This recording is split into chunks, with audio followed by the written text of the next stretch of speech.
इसरो एक बार फिर रचने वाला है नया इतिहास। 13 जुलाई को उड़ान भरेगा भारत का चंद्रयान-3। दोस्तों, अब हमारा इसरो इस बात को साबित कर देगा कि अंतरिक्ष में नासा या फिर चीन नहीं, बल्कि वो भी बनने वाला है असली बॉस। क्योंकि भारत इस बार जो कुछ करने जा रहा है उसने पूरी दुनिया को हैरान करके रख दिया है। इसरो के बड़े प्रोजेक्ट चंद्रयान-3 को लेकर अब सबसे बड़ी गुड न्यूज सामने आ चुकी है, जो करोड़ों भारतीयों को बाग बाग करने वाली है। ठीक से कहें तो चंद्रयान-3 का काउंटडाउन शुरू हो चुका है। खुद इसरो चीफ ने कहा है कि चंद्रयान तैयार हो चुका है और रॉकेट की असेंबली स्टार्ट हो चुकी है। इसरो ने मिशन चंद्रयान-3 के लॉन्चिंग और लैंडिंग की तारीखों का भी ऐलान कर दिया है। यानी दोस्तों, अब जुलाई का महीना कुछ नया इतिहास बनते देखने वाला है। तो आखिर दोस्तों, इसरो इस बार ऐसा क्या करने जा रहा है कि चीन और रूस छोड़िए, अमेरिका की स्पेस एजेंसी भी टकटकी लगाकर देखने लगी है। आखिर इस बार भारत के 5 पांडव चांद पर ऐसा क्या करेंगे कि भारत के मालामाल होने के पूरे आसार नजर आ रहे हैं। इसरो चीफ ने ऐसा क्या कहा है, आपको जरूर सुनना चाहिए। तो चलिए दोस्तों, इस वीडियो में हम इन तमाम बातों को डिकोड करने वाले हैं। दोस्तों, इसरो 13 जुलाई को दोपहर 2:30 पर रॉकेट लॉन्च करने जा रहा है। इसरो चीफ ने खुद चंद्रयान-3 की लॉन्च डेट का ऐलान कर दिया है। चंद्रयान-3 का फोकस चंद्रमा की सतह पर सुरक्षित लैंड करने पर है, जो अंतरिक्ष के क्षेत्र में भारत की एक और बड़ी कामयाबी होगी। इस मिशन की लॉन्चिंग की तैयारियां आखिरी राउंड में हैं। टेस्ट सफल हो चुके हैं। चंद्रयान-3 को श्रीहरिकोटा स्थित सतीश धवन स्पेस सेंटर से GSLV Mk3 रॉकेट से चंद्रमा पर भेजा जाएगा। इसकी लॉन्च का विंडो 19 जुलाई तक है, यानी किसी तरह की दिक्कत आने पर इन 7 दिनों के भीतर किसी भी दिन ये लॉन्च हो सकता है। सारी टेस्टिंग हो चुकी है, पेलोड्स लगा दिए गए हैं। इसरो प्रमुख ने इस बात की जानकारी दे दी है कि पिछली बार विक्रम लैंडर के साथ जो हुआ था वो इस बार नहीं होगा, क्योंकि इस बार चंद्रयान-3 के लैंडर की लैंडिंग तकनीक में बदलाव किया गया है। यानी चंद्रयान-2 वाली गलतियां इस बार नहीं होंगी।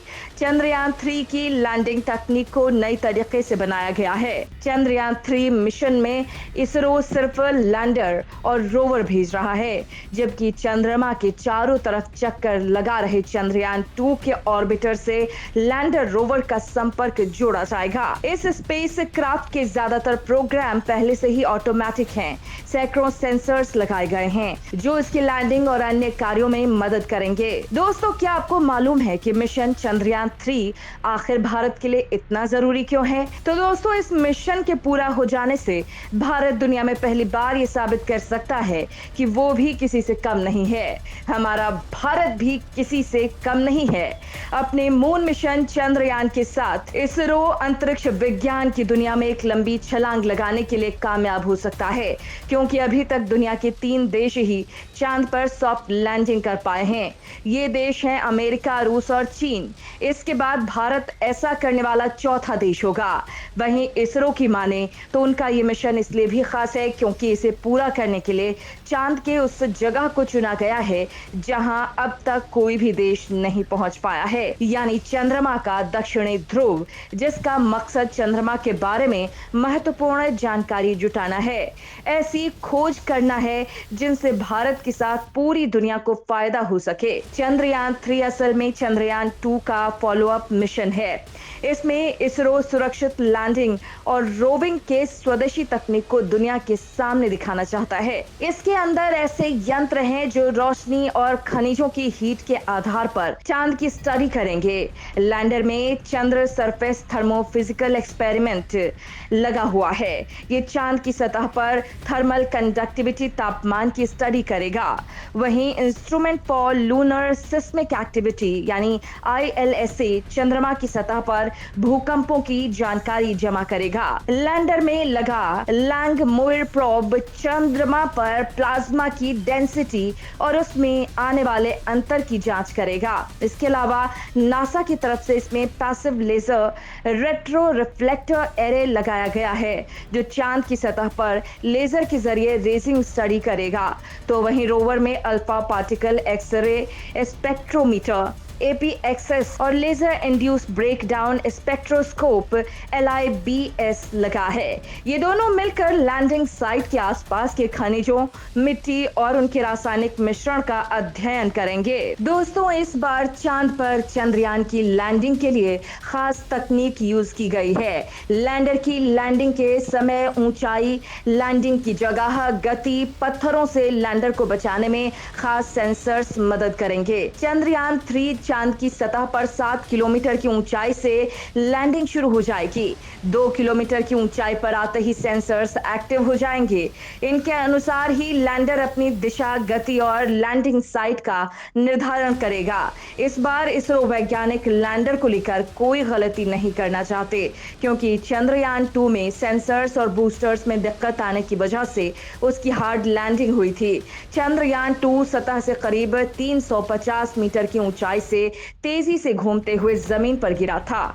इसरो साइंटिस्ट चाहते हैं कि चंद्रयान 2 के ऑर्बिटर से लैंडर और रोवर का संपर्क बना रहे। चंद्रयान 2 के लैंडर की तरह चंद्रयान 3 के लैंडर में 5 नहीं 4 ही थ्रोटल इंजन होंगे। चंद्रयान 2 के विक्रम लैंडर में 5 थ्रोटल इंजन थे, जिसमें से एक में आई खराबी की वजह से लैंडिंग बिगड़ गई थी। इस बार चंद्रयान 3 के लैंडर में लेजर डॉपलर वेलोसिमीटर लगाए जाने की भी खबर है। इससे लैंडिंग ज्यादा आसान हो सकती है। इसलिए ये सूचनाएं ऑर्बिटर जमा करेगा, वो इसे पृथ्वी पर रिले करेगा। दोस्तों, इसरो अपने चंद्रयान मिशन के जरिए ये पता लगा चुका है कि चांद पर पानी भी है और वहां कई जरूरी मिनरल्स भी पाए जाते हैं। 22 अक्टूबर साल 2008 को इस मिशन को पहली बार लॉन्च किया गया था, जिसे हम चंद्रयान 1 के नाम से जानते हैं। इसे सतीश धवन अंतरिक्ष केंद्र श्रीहरिकोटा से सफलतापूर्वक लॉन्च किया गया था। वैसे तो इस मिशन की मियाद 2 साल की थी, लेकिन अगस्त 2009 में इससे संपर्क टूट जाने की वजह से इसे बंद कर दिया गया। चंद्रयान 1 से इसरो को 3 बड़े काम करवाने थे। पहला, चांद का एक हाई क्वालिटी नक्शा तैयार करना था। दूसरा, चांद पर हीलियम जैसे रासायनिक तत्वों का पता लगाना। तीसरा और सबसे जरूरी, चांद पर पानी ढूंढ निकालना। और हमारे लिए ये गर्व की बात रही कि चंद्रयान 1 अपने इन कामों में बिल्कुल खरा उतरा। इसी सफलता की वजह से चंद्रयान 2 की नींव रखी गई। जाहिर सी बात है कि यह मिशन का अलग पड़ाव था, लेकिन चंद्रयान 2 ने चंद्रमा के दक्षिणी ध्रुव पर लैंडर और रोवर को उतारने की प्लानिंग की थी। चंद्रयान 2 को 22 जुलाई 2019 को लॉन्च किया गया था। चंद्रयान 2 का मेन मोटिव लैंडर की सॉफ्ट लैंडिंग चांद की सतह पर करवाना था। सॉफ्ट लैंडिंग में किसी अंतरिक्ष यान को बिना नुकसान पहुंचाए सतह पर लैंड करवाने की कोशिश की जाती है, लेकिन ऑर्बिट के चांद की कक्षा में पहुंचने के बाद अंतिम पलों में तकनीकी खराबी के चलते लैंडर विक्रम से 7 दिसंबर 2019 को हार्ड लैंडिंग की, जो चंद्रमा की सतह पर जाकर क्रैश हो गया। कहा जाता है कि अगर उस वक्त सब कुछ सही रहता तो चंद्रमा की सतह के दक्षिणी ध्रुव पर यान उतारने वाला भारत दुनिया का पहला देश बनता।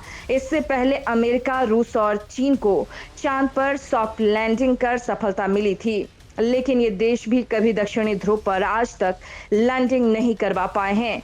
जबकि चंद्रयान 3 का भी मेन उद्देश्य चंद्रमा की सतह पर एक लैंडर और रोवर उतारना है, जिसे रोवर चंद्रमा की सतह पर घूमकर वहां परीक्षण कर पाए।